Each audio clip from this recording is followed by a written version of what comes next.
Hello student, math magician online class में आपका स्वागत है। मैं श्याम कुमार। आज हम आपको बता रहे हैं कि किस प्रकार से हम समझे कि कौन कौन द्विघात समीकरण है और कौन कौन द्विघात समीकरण नहीं है। तो मेरे पास लगभग में 4 प्रकार का क्वेश्चन है और चारों को हम बारी बारी से बताएंगे कि कौन द्विघात समीकरण है और कौन द्विघात समीकरण नहीं है। देखिए, द्विघात समीकरण जो होता है ना, उसका कुछ व्यापक रूप होता है, ठीक ना स्टूडेंट। जो द्विघात समीकरण होता है, मैं यहाँ आपको बताता हूँ कि द्विघात समीकरण का जो होता है वह व्यापक रूप होता है A X square plus B X plus C. ये द्विघात समीकरण का व्यापक रूप होता है, लेकिन a बराबर 0 नहीं होना चाहिए। अगर b बराबर 0 होगा तो चलेगा, c बराबर 0 होगा तो चलेगा, लेकिन a का वैल्यू जो है वह 0 नहीं होना चाहिए। नामे है इसका द्विघात, यानी जिसका 2 घात हो जिस समीकरण का, और इस रूप को पालन करता हो तो समझिए वह द्विघात समीकरण है, और नहीं तो वह द्विघात समीकरण नहीं है। जैसे मैं आपको यहाँ बताता हूँ कि देखिए 6x का power 4, 6x square plus 4x बराबर 0 है। तो यहाँ देखिए कि यहाँ x स्क्वायर का पावर 2 नहीं है, यहाँ 6 का पावर 2 है। अगर यहाँ भी रहता तो हम इसको द्विघात समीकरण मान सकते थे, लेकिन इस यानी इस समीकरण में आप देखिए कि कहीं भी x का पावर 2 नहीं है, तो यह स्पष्ट दिखाई पड़ रहा है कि द्विघात समीकरण नहीं है, ठीक ना। द्विघात समीकरण नहीं है, एकदम स्पष्ट दिख रहा है, ठीक।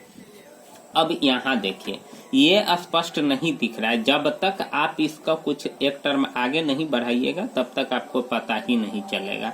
तो x से x में पहले हम गुना करते हैं, तो x स्क्वायर प्लस 3 बराबर हो जाएगा प्लस 3x बराबर हो जाएगा x स्क्वायर। तो देखिए x स्क्वायर से x स्क्वायर कट जाएगा तो बच जाएगा 3x बराबर 0। तो यह भी द्विघात समीकरण नहीं है, यह भी द्विघात समीकरण नहीं है, क्योंकि इसमें भी x का पावर 2 नहीं है। इसको भी हम देखते हैं। देखिए a minus b a plus b के रूप पर सीधा जाएगा x स्क्वायर और -2 का स्क्वायर बराबर 5 तो होबे करेगा। तो देखिए x स्क्वायर -4 और इस 5 को इधर खींच लेते हैं तो बराबर क्या हो जाएगा 0। तो x स्क्वायर -9 बराबर 0। देखिए यहाँ x का पावर 2 आ गया। तो जब ये x का पावर 2 आ गया है तो इसका मतलब है कि यह द्विघात समीकरण है।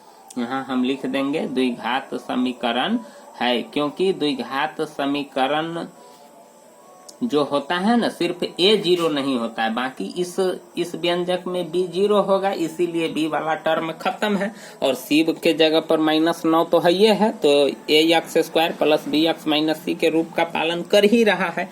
यहाँ भी देखिए, इसको हम बटा पर का जोड़ करते हैं तब पता चलेगा। तो x स्क्वायर, तो x का पावर 4 प्लस x नहीं प्लस 1 सॉरी बराबर हो जाएगा 2/1। अब हम इसको गुना करते हैं तो क्या हो जाएगा x का पावर 4 प्लस 1 बराबर 2x स्क्वायर। अब देखिए x का पावर 4 अब -2x स्क्वायर प्लस 1 बराबर 0। यहाँ देखिए पावर 2 है, लेकिन इसमें पावर 4 भी अटैच है, तो यह द्विघात समीकरण नहीं होगा, क्योंकि किसी भी समीकरण या किसी भी व्यंजक का जो घात होता है वह सिर्फ 2 होना चाहिए। लेकिन अगर हम उस रूप से देखा जाए तो इस व्यंजक या इस समीकरण का घात कितना हो जाता है 4 हो जाता है, इसीलिए द्विघात समीकरण नहीं है।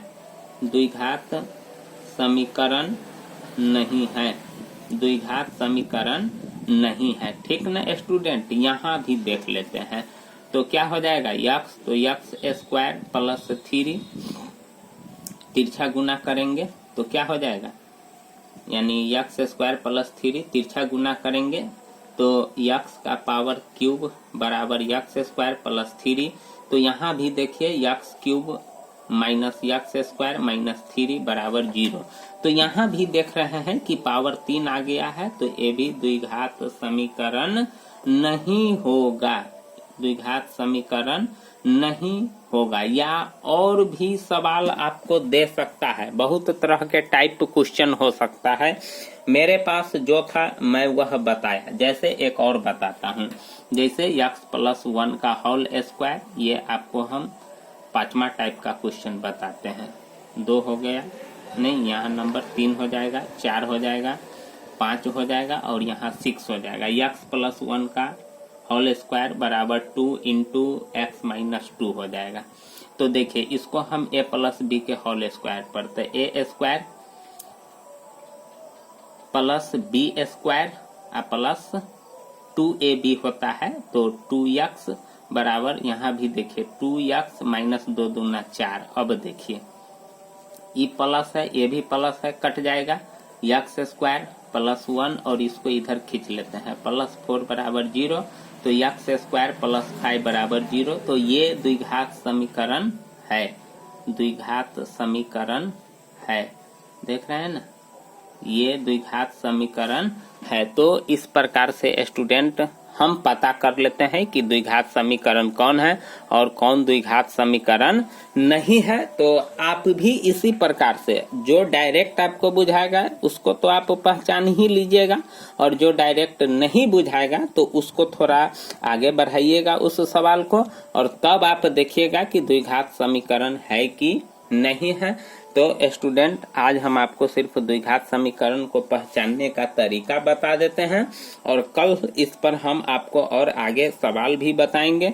तो प्लीज हमारे चैनल में आप बने रहिएगा। इसके लिए सब्सक्राइब जरूर कर लीजिएगा, कमेंट भी कीजिएगा, और जो भी परेशानी होगी आप बताइएगा, मैं उसको हल करने की कोशिश करूंगा। थैंक यू, धन्यवाद।